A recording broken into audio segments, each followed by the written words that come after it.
శ్రీగురుభ్యో నమః. శ్రీకృష్ణాయ పరమాత్మనే నమః.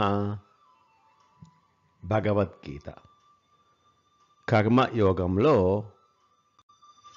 ఈరోజు మనం 16వ శ్లోకం తెలుసుకుందాము. ఇంతకు ముందు శ్లోకంలో పరమాత్మ మానవులు యజ్ఞకర్మలు చేయటము, వాటి ద్వారా వృక్షాల ద్వారా పంటలు, పంటల ద్వారా ఆహారం ద్వారా శరీరం, ఇలా ఈ చక్రం అంటే ఈ సంసార చక్రం తిరుగుతూనే ఉంటుంది. ఈ సంసార చక్రాన్ని ఎవరు అడ్డుకోవద్దు అని ఉపదేశించారు. ఈ చక్రాన్ని అడ్డుకుంటే ఏమవుతుంది అని ఈ శ్లోకంలో చెబుతున్నారు. ఏవం ప్రవర్తితం చక్రం నానువర్తయతి హయః అఘాయురింద్రియారామః మోఘం పార్థ సజీవతి. ఏవం ప్రవర్తితం చక్రం, ఈ విధంగా వేదాల నుండి శరీరం వరకు, శరీరం నుండి వేదాల ద్వారా యజ్ఞాల వరకు, మళ్ళీ యజ్ఞాల నుండి పంటలు, పంటల నుండి వృక్షాల నుండి మళ్ళీ యజ్ఞం వరకు, ఇలా చక్రాన్ని ఏవం ప్రవర్తితం చక్రం, చక్రాన్ని దాటి వెళతారో, ఈ చక్రాన్ని ఎవరైతే అనుసరించకుండా ఉంటారో, న అనువర్తయతి ఇహయః, ఈ లోకంలో ఎవరైతే ఈ చక్రాన్ని అనుసరించకుండా ఉంటారో, నానువర్తయతి ఇహయః, వాళ్ళు ఎటువంటి వాళ్ళు అంటే అఘాయుః, పాపాత్ముడు. వారి జీవితము వైదిక మార్గములో లేని అతని జీవితము పాపభూయిష్టమైన జీవితము. అఘాయుః ఇంద్రియారామః, కేవలం అతని ఇంద్రియాలతో అతను సంతృప్తి చెందుతున్నాడు. ఇంద్రియ సుఖలోలుడు. ఇంద్రియారామః, కేవలం ఇంద్రియాలను తృప్తిపరచటానికి జీవిస్తున్నాడు.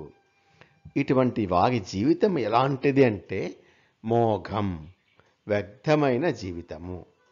సత్కర్మ ఆచరణ వంటి యజ్ఞం చేయకపోతే ఈ సంసార చక్రంలో ఎక్కడైనా అడ్డం పడే పరిస్థితి ఉంటే మోఘం పార్థ స జీవతి, అటువంటి అతను జీవించుట వ్యర్థము.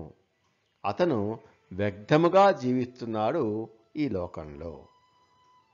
ఏవం ప్రవర్తితం చక్రం నానువర్తయతిహయః అఘాయురింద్రియారామః మోఘం పార్థ సజీవతి. నేను ఈ చెప్పిన ఈ సంసార చక్రాన్ని జాగ్రత్తగా ఎవరైతే అనుసరించటం లేదో, అందులో ప్రధానమైన యజ్ఞక్రియలను చేయటం లేదో, సత్కర్మ ఆచరణ ద్వారా ఎవరైతే ఈ సంసార చక్రాన్ని నిలబెట్టడం లేదో, అటువంటి వారి జీవితము పాపభూయిష్టమైన జీవితము. కేవలం ఇంద్రియాలను తృప్తిపరచటానికి వాడుకునేటటువంటి ఆ జీవితాన్ని అతడు వ్యర్థంగా జీవిస్తున్నట్లే. అటువంటి అతను వ్యర్థమైన జీవితాన్ని గడుపుతున్నట్లే తప్ప ఈ లోకంలో అతని వల్ల ఎటువంటి ఉపయోగము లేదు. పరస్పరం ఉపకారం లేకపోతే ఆ జీవి మనుగడ సాధించలేదు. ఆ జీవి యొక్క మనుగడ వ్యర్థము. ఏ అన్నాన్ని అయితే మనం తింటున్నామో, ఏ అన్నం ద్వారా మనం అభివృద్ధిని పొందుతున్నామో, ఏ అన్నం ద్వారా మనం శరీరానికి బలం చేకూర్చుకుంటున్నామో, ఆ అన్నాన్ని సాధించే ప్రయత్నం మనం చేయకపోతే, ఆ అన్నాన్ని సాధించే యజ్ఞక్రియలను, సత్కర్మ ఆచరణలను మనం చేయకపోతే మనకు లౌకికంగా ఉన్న సాధనాల ద్వారా మాత్రమే మనకు అన్నం లభిస్తుంది అని అనుకుంటూ ఆ లౌకికమైన సాధనాలను దాటి ఉన్న యజ్ఞక్రియలను ద్వారా అన్నాన్ని సాధించే ప్రయత్నం చేయకపోతే అటువంటి వారి జీవితము వ్యర్థమైన జీవితము అని పరమాత్మ స్పష్టంగా ఉపదేశం చేస్తున్నారు. ఏవం ప్రవర్తితం చక్రం నానువర్తయతిహయః అఘాయుగింద్రియారామః మోఘం పార్థ సజీవతి అని మనందరినీ సత్కర్మ ఆచరణలో ముందుకు వెళ్ళవలసినదిగా గట్టిగా సూచన చేస్తున్నారు. ఇప్పటికీ మనకు ఈ అధ్యాయంలో 16 శ్లోకాలు పూర్తయినాయి. ఈ 16 శ్లోకాలలో పరమాత్మ ఏం చెప్పారో తెలుసుకుందాం.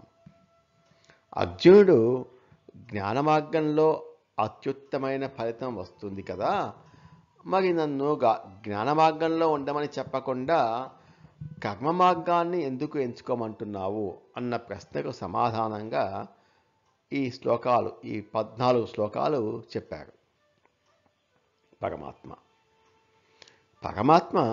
అర్జునుడికే కాకుండా అర్జునుడి లాంటి మనందరికీ కూడా కలిపి ఉపదేశం చేస్తున్నారు. జ్ఞాన మార్గం సర్వోత్తమమైనది అనటానికి ఎటువంటి సందేహము లేదు. కానీ ఆ జ్ఞాన మార్గంలో ప్రవేశించడానికి ఎవరికి అయితే అర్హత ఉన్నదో వాళ్ళు మాత్రమే వెళ్ళాలి. అర్హత లేకుండా ఆ మార్గంలోకి వెళితే వాళ్ళకి ఏమీ దక్కదు, ఎటూ కాకుండా పోతారు. జ్ఞాన మార్గంలోకి ప్రవేశించటానికి అర్హత లేని వాళ్ళు ముందు కర్మ మార్గంలో ఉండాలి. జ్ఞాన మార్గంలోకి కాకుండా కోరికలు తీర్చుకోవాలన్నా కూడా కర్మ మార్గంలోనే ఉండాలి. మానవుడిగా జన్మించిన తర్వాత ఈ సంసార చక్రంలో ఉంటాడు. మానవుడిగా జన్మించిన తర్వాత అతను ఈ సంసార చక్రంలో ఉంటాడు. ఈ సంసార చక్రంలో ఉంటే తప్పకుండా కర్మ మార్గంలో ఉండాల్సిందే. కర్మ మార్గంలో ఉండకపోతే ఈ సంసార చక్రం అస్తవ్యస్తమవుతుంది. ఈ సంసార చక్రం సరిగ్గా నడవదు. అప్పుడు అతని జీవితము, అతని మనుగడ వ్యర్థము. శరీరము నిలిచి ఉండాలంటే ఏదో ఒక కర్మ చేయాలి.